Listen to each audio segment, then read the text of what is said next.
All right. Hey YouTube, I'm Lucky, and today's Thursday, so it's time to cover the Twab this week at Bungie, the big Bungie news. Now, they did mention before this, they gave us a little bit of a hint saying this Twab is not nearly as meaty as the last few weeks of Twabs. However, there's some really good information in here. We're talking about some of the new exotics, we're talking about the legendary campaign.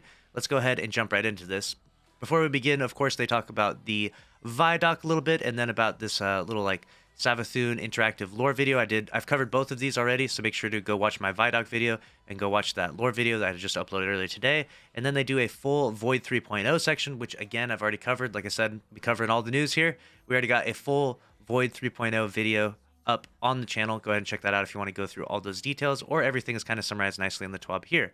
I'm going to jump into what is the new news. We got the legendary campaign. We've got some more details with this. Obviously, we've talked about before, you get double loot by doing this. This is going to be the best way to level up, because when you actually beat this, it's going to give you some unique rewards, and it will give you 1520 gear by beating the legendary campaign. So it'll definitely be worth it if you're trying to level up fast. I'm sure along the way, each mission gets progressively higher in level. Like, for example, the first mission is 1350, 1360, whatever it may be on the legendary, and then it gets higher and higher and higher. Having those paraversal halls or having any sort of method of leveling yourself up faster would probably help. However, I bet along the way you probably just open the chests and you get 1 to 3 extra chests per mission.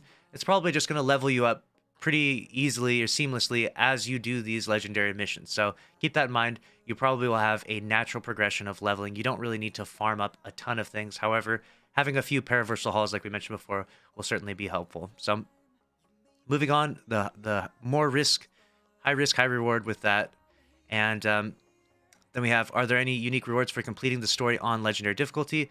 Completing all missions on legendary will award players with the following: a new emblem exclusive to those who complete the campaign and legendary difficulty, so you get an emblem, a triumph required for the newest title for the throne world, a set of gear 20 above the soft cap at 1520 power, like I mentioned before.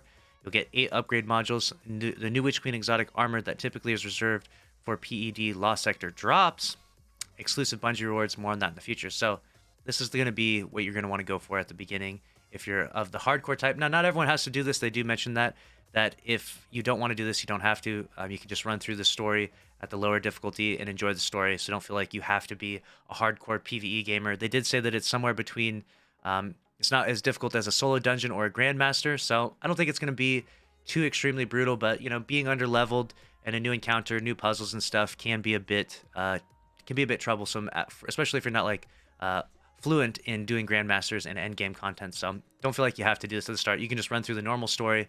That'll level you up pretty well, and then you can eventually work your way through the legendary campaign. And then they also mentioned that you cannot over level for this.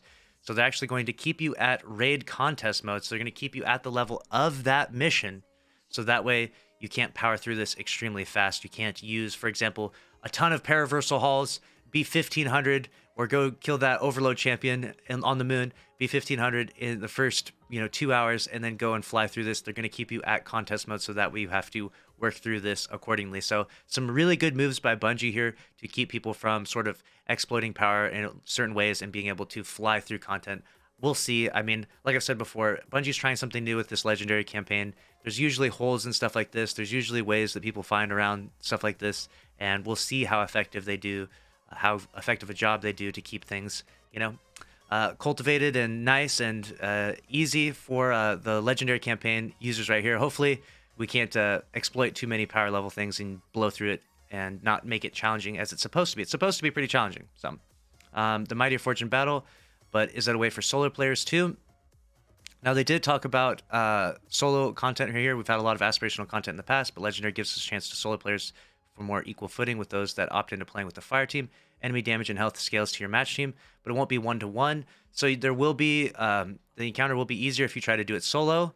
However, if you try to do the fire team, you'll get more health on enemies, but not 1-to-1 ratio. And also keep in mind, this is a really big part right here, which is you only get 1 revive token per person.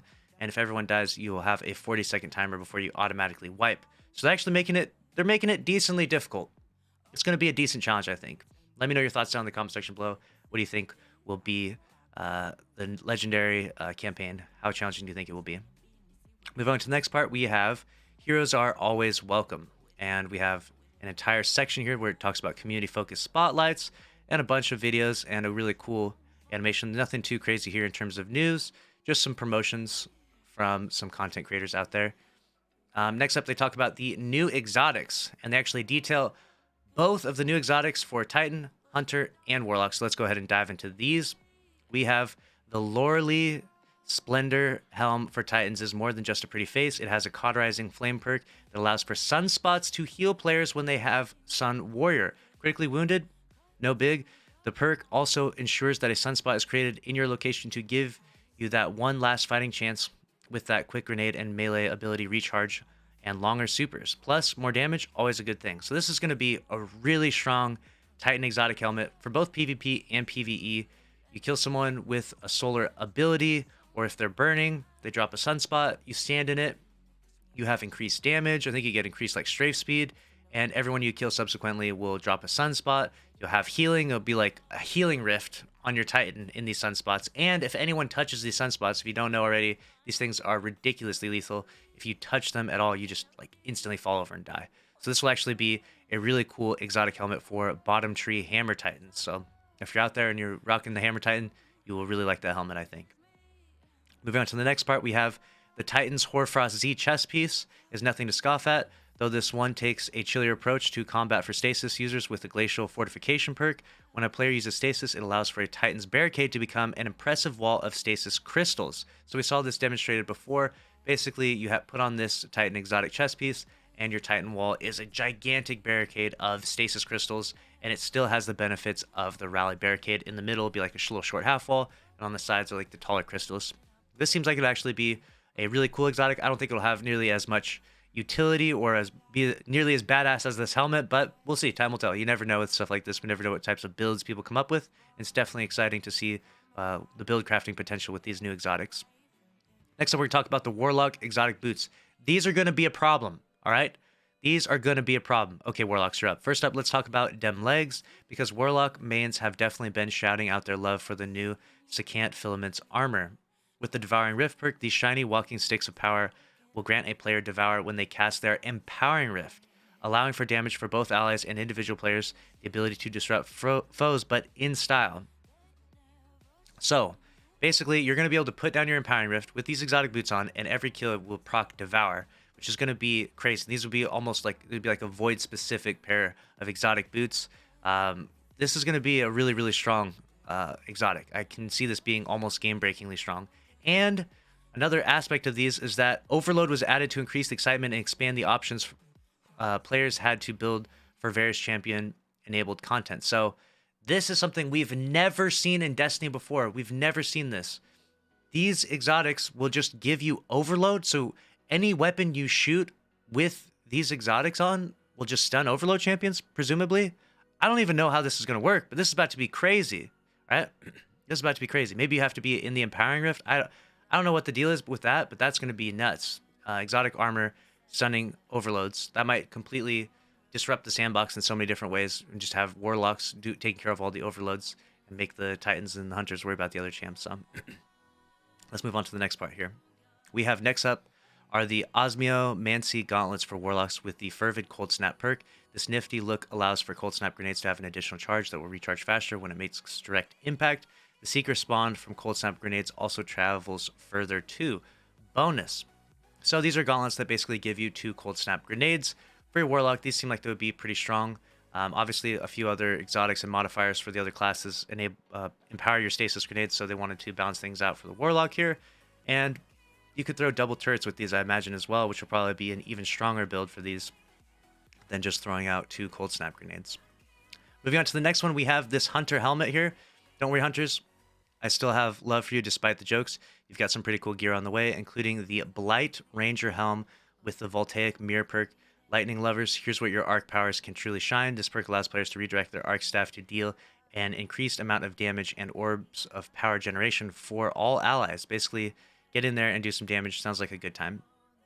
Deflecting supers with your arc staff, with the military arc strider, with this helmet on, will do increased damage to the sender of those supers. Now, at first, I thought that wouldn't be that great. I was like, I mean, you rarely get any supers in trials anyways. It's definitely not going to have too much application in PvP I mean, maybe in Mayhem it would be kind of cool.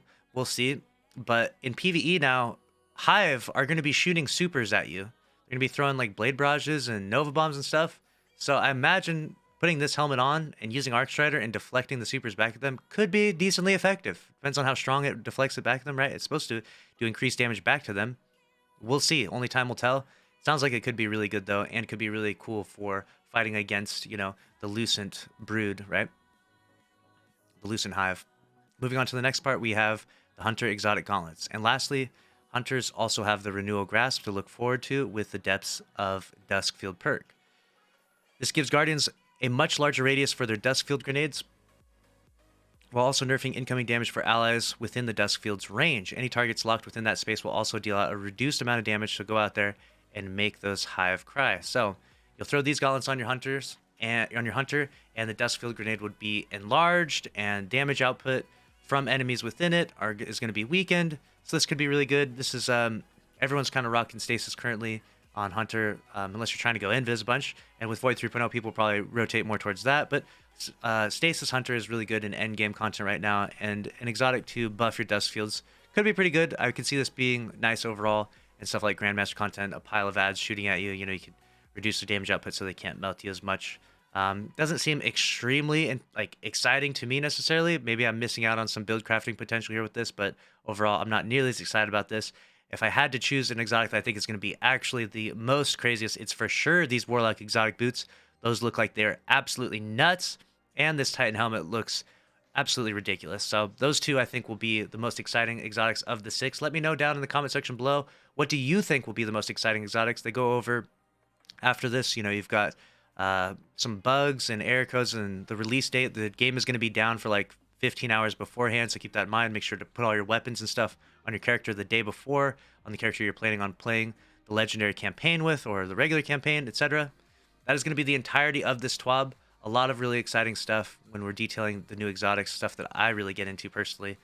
And let me know your thoughts down in the comment section below, as always. And make sure to subscribe with notifications on. If you did enjoy, smash the like button. I'll see you in the next one. Later.